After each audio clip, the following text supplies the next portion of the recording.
Partout, un seul mot, l'horreur. Parents d'élèves et professeurs se sont réunis à la dernière minute dans plusieurs villes d'Aquitaine. À Dax, ils étaient près de 200 cet après-midi. On a été choqués avec ce qu'on a appris hier soir et on ne comprend pas que ça puisse arriver dans ce pays, qu'un enseignant fasse son métier d'informer et d'encourager les élèves à la liberté d'expression, à une analyse critique et se fasse après assassiner de la sorte. Un acte incompréhensible pour le grand imam de Bordeaux. Il milite pour une plus grande tolérance.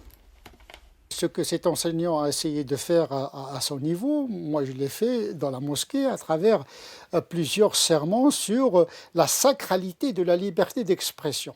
Tuer quelqu'un au nom du prophète parce qu'il a caricaturé le prophète, c'est ne rien comprendre à l'histoire des prophètes. Le prophète lui-même, de son vivant, a été caricaturé. Il a répondu par la compassion et la miséricorde.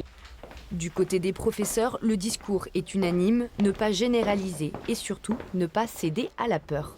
Si on regarde le séminaire récent qui vient de se passer, qui constate à peu près 900 faits d'atteinte à la laïcité sur le territoire national, quand on sait qu'on a à peu près un peu plus de 12 millions d'élèves, on voit que heureusement ce sont des chiffres minimes.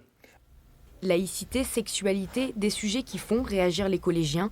Pour cette professeure, une seule solution, maintenir le dialogue coûte que coûte. Les jeunes, il faut avoir confiance en eux et puis parler.